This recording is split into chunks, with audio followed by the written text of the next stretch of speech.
want to give a little perspective into my life and who I am. I thought I should maybe do that on this YouTube channel. I come from a family of drug addicts, and I myself inherited the trait, the addictive trait. For me, it didn't manifest itself in substance abuse. It manifested in behaviors. I do things excessively. When I get into something, I get deeply into it, not like a regular person. I don't know how to do things in moderation. I buy a Tommy Hilfiger shirt. I have to have 7 pairs of Tommy Hilfiger shoes, bathing suits, sneakers, sandals to match, a watch, a hat, button down, you name it, jackets, the whole thing. That's me. I gamble. I have to beat the system. I have to beat the house. I have to conquer it. I have to master my emotions. I have to learn how to walk away with a slight loss, walk away with a win, repeat the process. I have to beat this thing that destroys everybody, myself included. There's good elements to it. There's a part of it where it's beneficial, because if you get into something like working out, you become very good at that, and you advance and you build yourself a body. Music. You see, when you're able to apply yourself excessively, you're able to grow in a way that you otherwise would not, because of the amount of effort, because of how deeply submersed you are in that thing. So the addictive trait can be used for good. It could be used, or it can destroy you. It can build you, or it can destroy you. And I happen to be somebody who has that trait, and I've seen the horrors of drug addiction. My mom was an addict, and my mother had died of an overdose May 7th last year, actually the same date that her mother passed.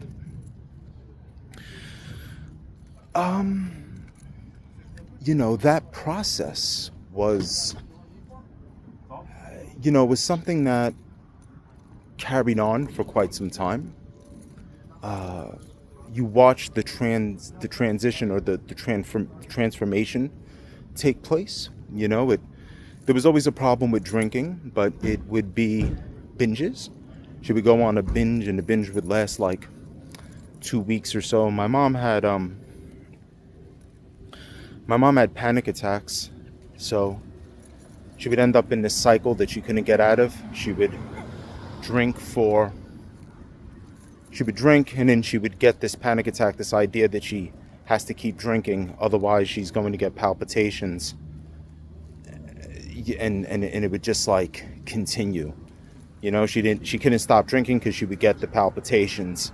She has to drink to stop the palpitations. It was just like this crazy cycle, and she wouldn't be able to get out of it, and eventually would wear off. I would usually have to spend the night, so she would feel comfortable, have someone there, and then she would that would usually get her out of it. As time went on, she would eventually get addicted to pain pills, and when she couldn't afford the pain pills, she would start to steal. She would steal from her job, and when she ran out of money and could no longer find ways to get money for the pain pills, she would eventually move on to heroin.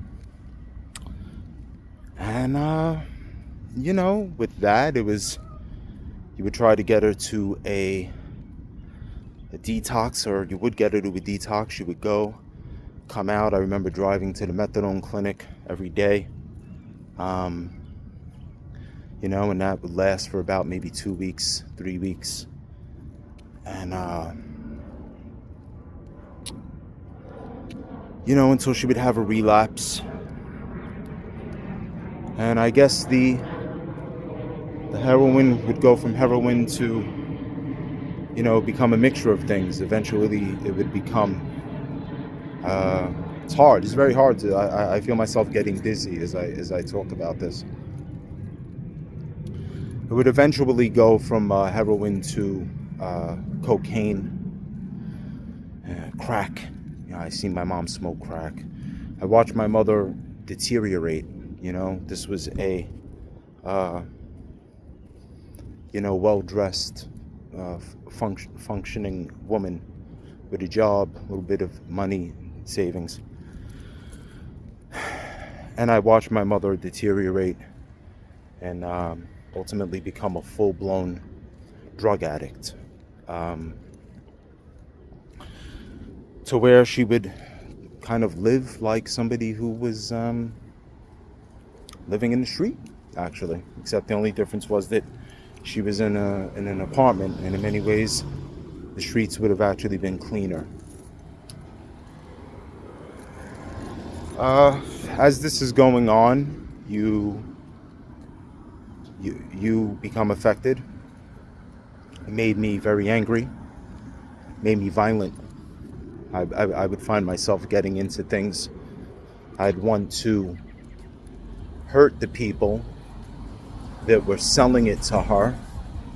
I would try to catch them, but they were afraid of me. Either they didn't want that they would make it a point to obviously come around when I wasn't around, because I would have hurt them, and that's not a good thing for you, because now you're putting yourself in jeopardy.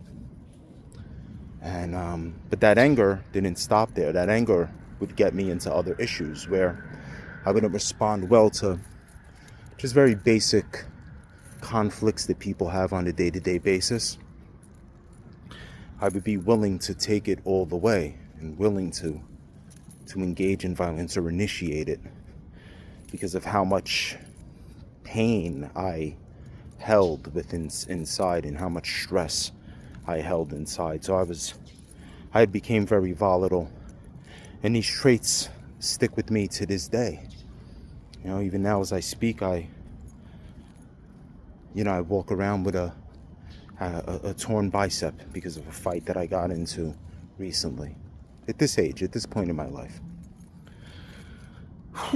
I guess I say all of that to say, because I want to, I always want to bring it back to music.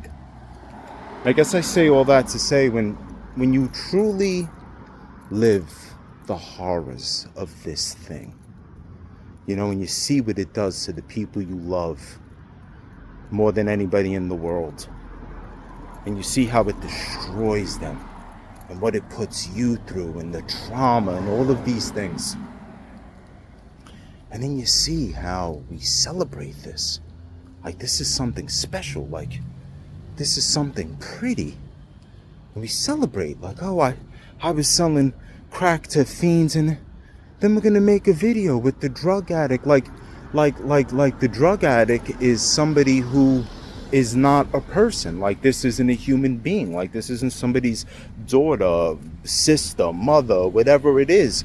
They're just somebody, oh, it's a fiend, and you think you're fucking cool. Not fucking cool, you're corny. You're corny and you're a coward. You're a coward. As most of them are. These are not tough people.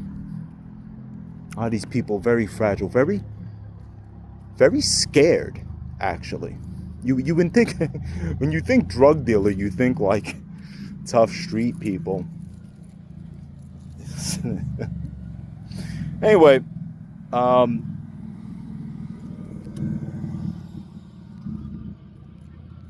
yeah. The devil has a way of flipping everything upside down to make the most ugly things seem pretty, to make it seem appealing. He'll make you dance and sing along to the most horrid things imaginable.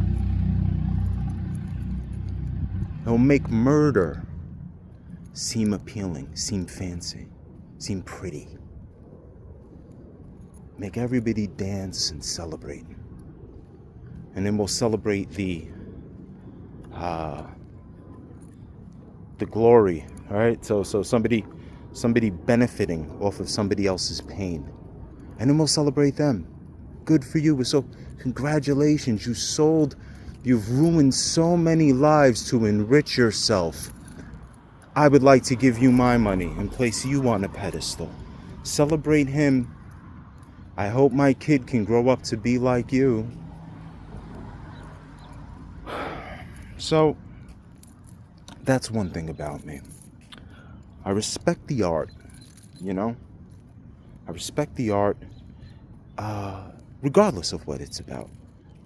But even if you're gonna rap about selling drugs, I can respect the artistic element of it if it's done well. It doesn't really matter what you're rapping about. I respect the ability, the craftsmanship of it all. I will never, though, glorify that. I will always hold a firm position against that kind of thing because I've seen the horrors of it. God bless my mother's soul. May she rest in peace. God bless me and anybody who's... God bless you and anybody who's suffering with that terrible thing, that terrible disease of addiction. See you guys on the next one.